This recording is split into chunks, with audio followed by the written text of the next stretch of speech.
Chapter 21. Candide and Martin, reasoning, draw near the coast of France. At length they descried the coast of France. "Were you ever in France, Mr. Martin?" said Candide. "Yes," said Martin. "I have been in several provinces. In some one half of the people are fools, in others they are too cunning. In some they are weak and simple, in others they affect to be witty. In all, the principal occupation is love, the next is slander, and the third is talking nonsense." "But, Mr. Martin, have you seen Paris?" "Yes, I have. All these kinds are found there. It is a chaos, a confused multitude, where everybody seeks pleasure, and scarcely anyone finds it, at least as it appears to me. I made a short stay there. On my arrival I was robbed of all I had by pickpockets at the fair of Saint Germain.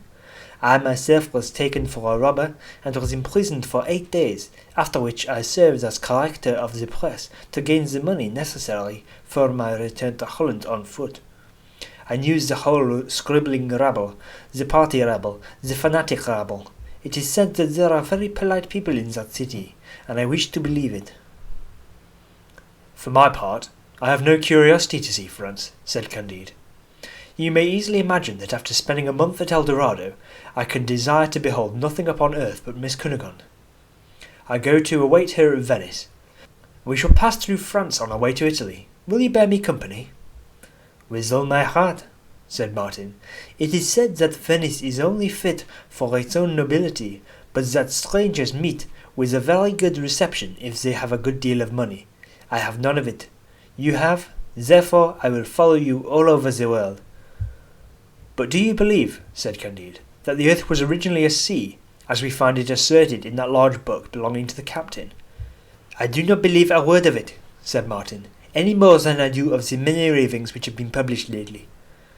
"But for what end then has this world been formed?" said Candide. "To plague us to death," answered Martin. "Are you not greatly surprised," continued Candide, "at the love of which these 2 girls of the Aurelians had for those monkeys, of which I already told you?" "Not at all," said Martin. "I do not see that passion was strange. I have seen so many extraordinary things that I have ceased to be surprised." "Do you believe," said Candide, "that men have always massacred each other as they do today, that they have always been liars, cheats, traitors, ingrates, brigands, idiots, thieves, scoundrels, gluttons, drunkards, misers, envious, ambitious, bloody-minded, calumniators, debauchees, fanatics, hypocrites, and fools?"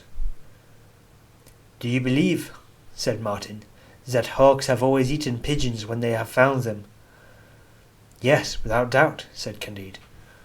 "Well then," said Martin, "if hawks have always had the same character, why should you imagine that men have changed theirs?" "Oh," said Candide, "there is a vast deal of difference, for free will," and reasoning thus they arrived at Bordeaux. End of chapter 21.